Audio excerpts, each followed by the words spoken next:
rahasia mencapai derajat insan kamil.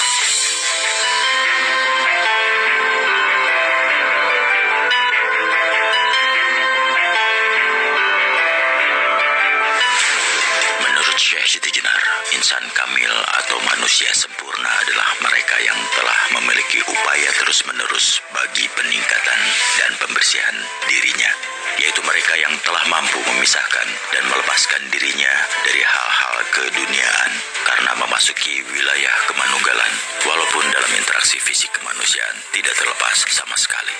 Tujuan pembersihan ini ada dua.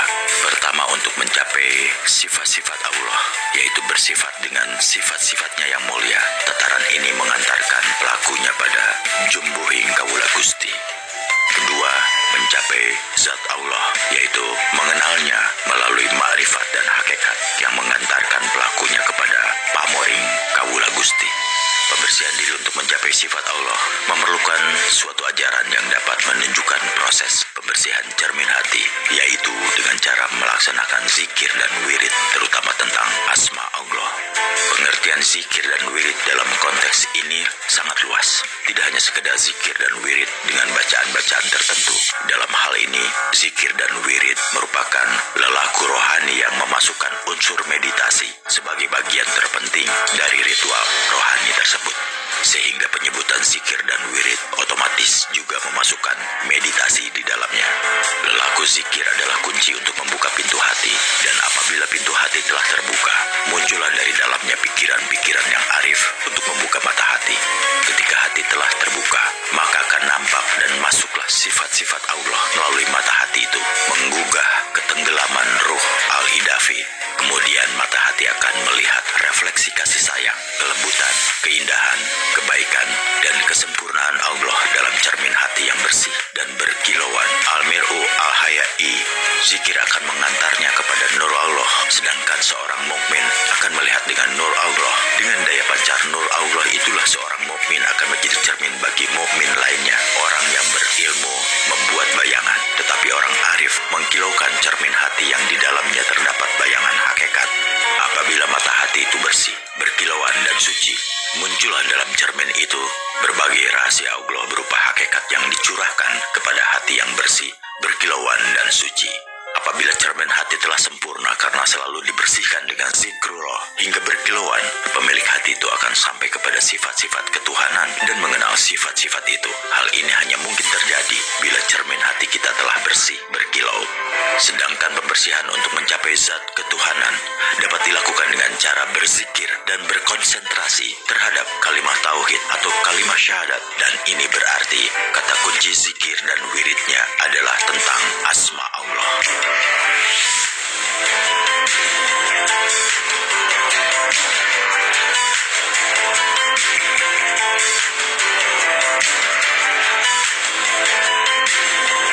Sebutan nama Allah menunjukkan zat ilahi, sedangkan yang lain menunjukkan sifat-sifatnya. Oleh karenanya, penggunaan nama-nama yang diputuskan sebagai zikir dan wirid utama seseorang disesuaikan dengan kemampuan dan keadaan spiritual seorang sufi. Dalam beberapa tarekat, sering para guru memutuskan nama Allah yang berbeda bagi masing-masing muridnya. Harus pula dipahami, meskipun setiap kali salah satu nama ilahi disebutkan, berarti Allah disebutkan melalui seluruh namanya. Syekh Nimatwaliyah menyatakan, bagi semua nama Allah Zat adalah Esa, maka semua nama sebenarnya hanya satu juga. Dalam bahasa Syekh Siti Jenar, asma Allah biasa berubah menjadi Gusti, Zat Maulana, Sang Hyang Widi, Pangeran, Gusti Allah, dan sebagainya. Menurutnya nama Tuhan adalah buatan manusia, di mana dia disebut sesuai dengan bahasa yang menyebutnya. Apapun sebutan yang diberikan kepadanya, tentu sebutan yang terpuji. Oleh karenanya, seruan doa dan panggilan untuknya juga beraneka ragam. Ya Tuhan, Ya Allah, juga Duh Gusti, dan sejenisnya. Terdapat 12 zikir asma Allah.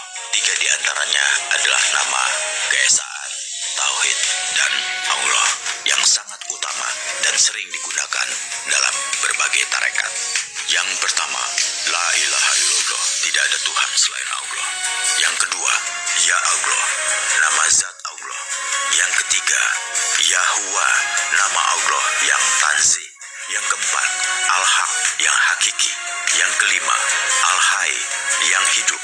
Yang keenam, Al-Qayyum yang berdiri sendiri dan kepadanya segala makhluk bergantung. Ketujuh, Al-Qahar yang maha perkasa, yang mengatasi seteru-seterunya.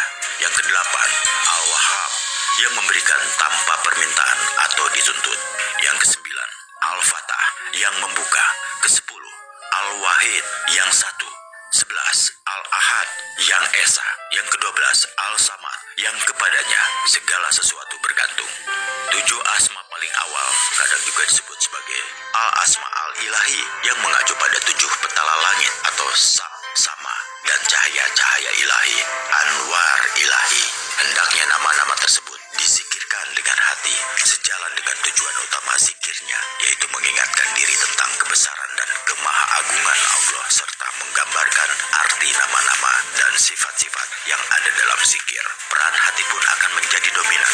Dengan cara ini, mata hati akan melihat nur tauhid, cahaya keesaan. Apabila nur zat ketuhanan terzahirkan atau tertajali, semua sifat kebendaan atau fisik akan hilang musnah. Semua yang ada menjadi kosong belaka. Inilah kesadaran di mana semua perkara menjadi fana. Tajali atau penjohiran nur ketuhanan ini memadamkan semua cahaya yang lain. Setiap sesuatu pasti binasa, kecuali Allah menghapuskan apa yang Dia kehendaki dan menetapkan apa yang Dia kehendaki.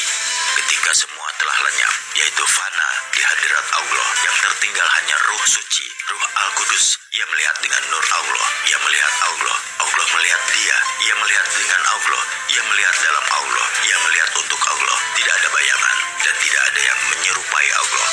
La ilaha illallah, la ilaha illa anna. Satu yang tertinggal dan mutlak, yaitu nur suci, sang ingsun sejati. Suatu karunia yang tinggi yang diberikan kepada orang yang utama. Tidak ada yang ingin diketahuinya pada tingkat ini. Inilah puncak yang dapat dicapai manusia ketika berada di alam fana ini. Tidak ada lagi apapun kecuali Allah, dan tidak ada lagi siapa dan apapun yang menjadi celah di antaranya dengan Allah. Dan semua itu merupakan kesadaran rohani yang sangat dalam. Artinya, hasil dari pengenang dan pemusatan renungan hati pada maksud dan pengertian batin dari sifat dan asma Allah.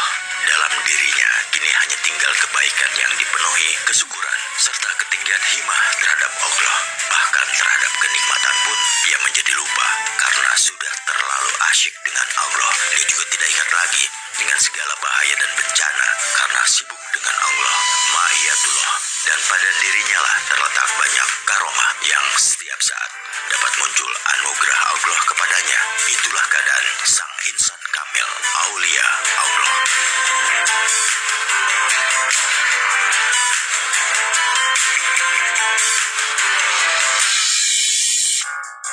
Dalam penempuhan jalan rohani, terdapat dua golongan besar. Golongan yang lebih memperbanyak dan memperhatikan zikir disertai dengan ilmu, dan golongan yang memperbanyak serta menekuni ilmu disertai zikir. Kedua golongan tersebut sama-sama mampu mencapai tujuan akhir dengan izin Allah. Kedua golongan itu selalu ada di setiap zaman karena umumnya manusia terbagi menjadi dua. Tipe pertama, mereka yang memiliki kecintaan yang sangat pada ilmu dan kemampuannya melakukan amal juga ada. Kedua, mereka yang memiliki kemampuan terbatas dalam menekuni ilmu, namun kegigihannya melakukan ibadah, amal, dan zikir sangat besar. Jalan yang bisa ditempuh oleh manusia golongan kedua adalah memperbanyak zikir, tapi juga harus disertai dengan ilmu. Sedangkan bagi tipe pertama, jalan yang ditempuh adalah ilmu yang harus dibarengi dengan zikir.